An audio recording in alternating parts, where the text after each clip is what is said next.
Day one of mandatory minicamp for the New York Giants is in the books, and we're going to break it down on today's show as you're watching Giants Now by Chat Sports, and I am your host, Marshall Green. We'll talk about the injury report. We got some updates on Daniel Jones. Wan'Dale Robinson was the MVP of the day. We'll talk about Evan Neal as he did not participate, Azeez Ojulari, and so much more. But first, let's start with some housekeeping notes, and let's just talk about players that did not participate. Dan Duggan of The Athletic tweeted out that 3 wide receivers left today's practice with injuries: Darius Slayton, Bryce Ford-Wheaton, and Chase Cota. Ford-Wheaton and Cota appeared to have arm/shoulder injuries. Hard to tell what happened to Slayton, who was slow to get up after apparently slipping on a route. He also added that other injury attendance notes from today's: cornerback Aaron Robinson, knee injury.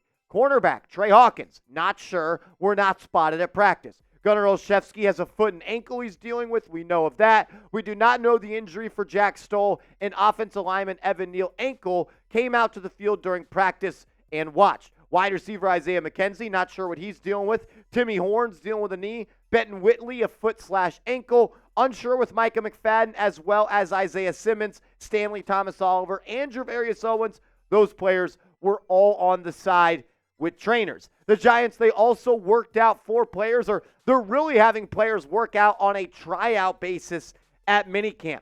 Tre Herndon, the veteran corner from the Jacksonville Jaguars. Kellen Diesch, the offensive lineman from the Chicago Bears.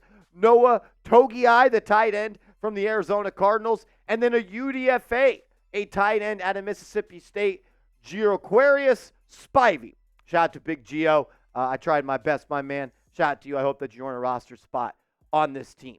I think the Giants could look to sign Tre Herndon. He was actually a decent corner for Jacksonville last year, and we know the Giants definitely need a cornerback. We also know that Daniel Jones will not participate in team drills at minicamp. He's only participating in 7-on-7s, and according to Brian Daboll, they will not be doing 7-on-7s in minicamp. They really only had that as a part of OTAs, so Jones could participate. Jones was reportedly upset that they won't be doing 7-on-7s, but it does sound like he will be ready to go for training camp. He was just asked, will he be ready? He said, yeah, I'll be ready for training camp. He's also doubled and tripled down that he's going to be ready for week 1 of the NFL season against the Minnesota Vikings. So we're going to see Daniel Jones ready to rock and roll here pretty soon, coming up in the summer months.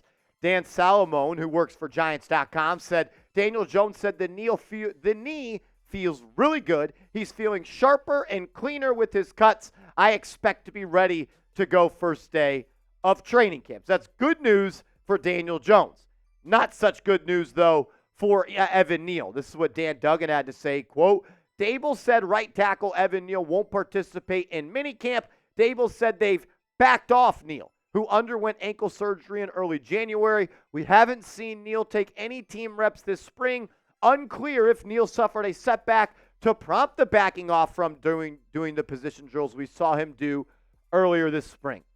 And this is worst case scenario for the Giants as well as Evan Neal. We all know that Evan Neal has struggled through his first 2 years in the NFL, and the injuries have played a part in that. But it's the play that doesn't really have me all that confident, on top of the fact that he can't stay healthy. I mean, the guy had offseason ankle surgery in January. It's now mid-June, and he's still not participating in practice. And to be quite honest with you, I think it might be at the point where the Giants need to prepare for life without Evan Neal at that right tackle position. And maybe you just bounce Jermaine Illuminor out to the right tackle position, and you try Stinney or Schlottman or Azudu at that left guard spot. But I'm not just so sure that Evan Neal should be gift-wrapped this right tackle position after 2 bad years of bad play and not being able to stay healthy. The Giants are already starting to try some other people at right tackle with Neal not being able to practice. Joshua Azudu, 3rd-year mid-round selection out of North Carolina. He got the crack at the right tackle spot with the first-team offense. I don't know if I believe in him as a right tackle either. We've seen him have some nice games and some not so nice games in the NFL. But man, oh man, it just might be time to move on from Evan Neal. And I'm worried once again. It's not a New York Giants offseason unless we're worried about the offensive line. And that's where we are once again. We heard during OTAs the offensive line could not block Brian Burns and Dexter Lawrence. And now we know that Evan Neal may have suffered a setback and he's not participating in minicamp. And that is just not ideal. not ideal whatsoever after you just gave up 85 sacks last year, the second most in NFL history, and you didn't draft a single offensive lineman. I know you signed a couple in free agency, but it never hurts to draft one offensive lineman. I think you should do that every single year. Let's try to hype up the video now. Let's get excited because I'm pumped up. I am juiced for these three young wide receivers, Wan'Dale Robinson, Malik Nabers, and Jalin Hyatt, all reenacting the Spider-Man meme. This is the most excited I've been about a wide receiver trio for the Giants in quite some time. I'm not ready to say they're the next Victor Cruz, Hakeem Nicks, and Mario Manningham, but I haven't been this juiced up since Brandon Marshall, Odell Beckham, and Victor Cruz and Sterling Shepard were a part of the New York Giants. So a lot of fun stuff to look forward to. And Malik Nabers, he may be the most talented of them all, but he also has realized that there's some other really good players in this room. He told Madeline Burke that, quote, anytime we're out there, anybody can get the ball. It's great sharing the field with those guys. We're all fast. We're all running. Said it's going to be fun to see what this offense could do in some space. And he was smiling when talking about the wide receiver room. I'm excited, man. And it was great to see Wan'Dale Robinson really be the best player on the field for the New York Giants offense today. He was guarded one-on-one on the boundary, playing outside receiver, and he just beat Cordell Flott on a quick slant, hands catch, got loose, started to eat up the yak after the catch. Kind of looked like that one guy that had the yellow hair. I think it was a mohawk, and he kicked the kicking net. He kind of looked like that guy after he caught that slant. He got north and south, and as Joe Shane says, he is a generator with the ball in his hands, and we saw that. Overall, this wide receiver room is more talented than it has been in quite some time. Nabers is going to be a stud. Darius Slayton has produced at a high level in this league before. Hyatt's going to have a much better second year than first year as he just gets more comfortable, stronger, learns the route tree, and finds a way to be successful in this league. But I think Wan'Dale Robinson could be the guy that pops off the most this year. I think he could be close to 90 catches operating in the slot. And you still have guys like Hodgins and Allen Robinson and Isaiah McKenzie and Bryce Ford-Wheaton. But really, it's Nabers, Hyatt, and Robinson, the trio that's going to be the face of this franchise at that position for the next couple of years. Who do you think is going to have more who do you think is going to have more touchdowns this year? Will it be the rookie, Malik Nabers? Could it be the second-year sensation, Jalin Hyatt? Or will Wan'Dale Robinson, in his third year in the NFL, become one of them ones? Let me know who you think has more touchdowns this year. And if you think it's Malik Nabers, go get his jersey today. Go to chatsports.com/Nabers. That's chatsports.com/Nabers. Order it today. That way you can get it for week 1. He has not yet chosen his jersey number. He will not be wearing number 1 as that is retired. Maybe it's number 9 or maybe he gets number 12. But once his jersey number is official, it'll be sent out to you if you go to chatsports.com/Nabers. Let's talk about the tight end position a little bit here. As we know, Darren Waller did retire, and he's not going to be playing for the Giants this year, which means that somebody on this roster at that position is going to have to step up. And Daniel Bellinger, entering his third year in the league, is going to be looked at as that guy. And he told the media today he's ready to take on whatever role he needs to do. He's ready to step up and be better at everything in his game. I'm looking at a two-headed monster this year, a Bellinger and Theo Johnson.